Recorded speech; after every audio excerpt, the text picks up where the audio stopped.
Wait here. I'll go and see what it was.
Isn't this...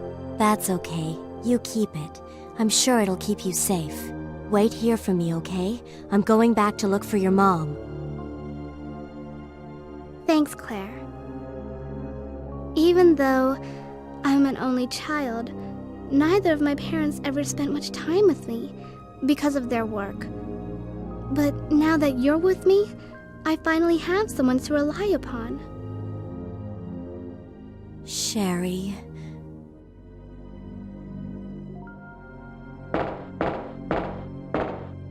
Okay, so here is where Claire Redfield and Leon Kennedy's path cross together. I'm not sure who came down first, but I would like to assume that Claire is coming in after Leon, and so William Birkin, in his completely fucked up mind, decided to do the exact same thing to both characters and decided to ambush them on the tram leading to the evil science facility underneath the police department.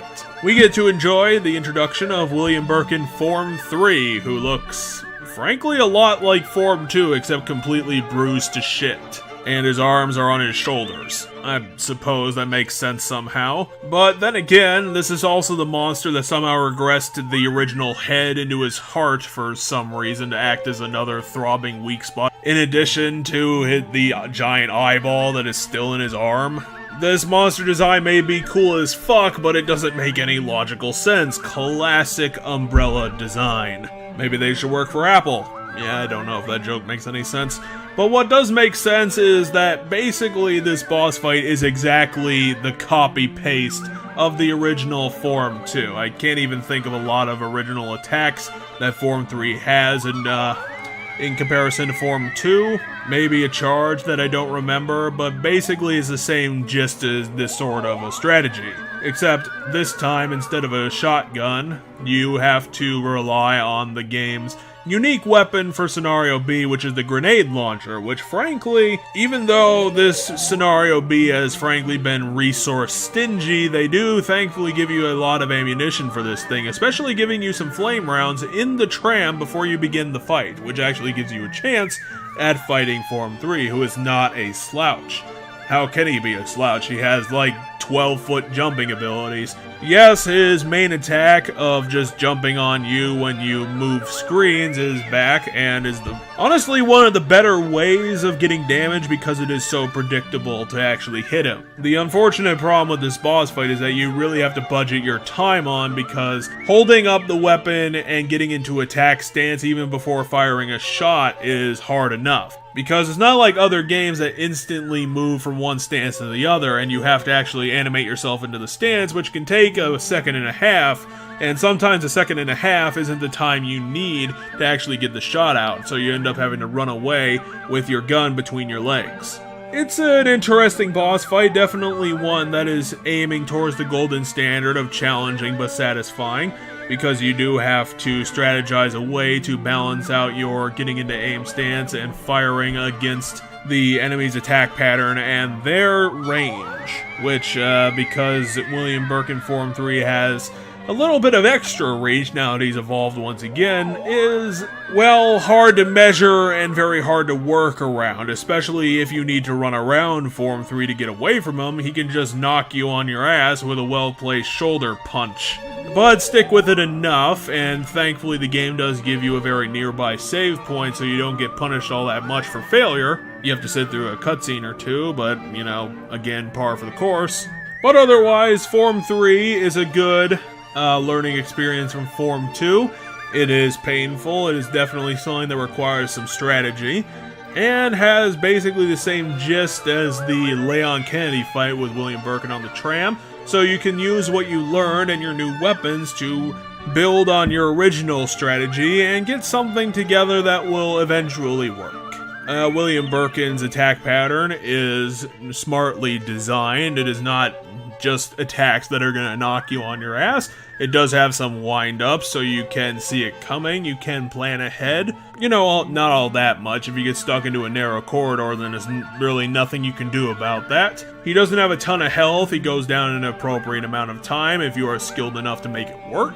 And the game gives you resources, at least somewhat enough to defeat William Birkin. And I do appreciate that Capcom is continuing to smart design things, to continue showing us that William Birkin's continued appearances are worthwhile, by putting actual effort into the form redesigns and the combat escalating over time. So yeah, not exactly the golden standard, but definitely one of the better ideas to come from Capcom. Thankfully, Resident Evil 2 was one of those games that they actually put effort into producing.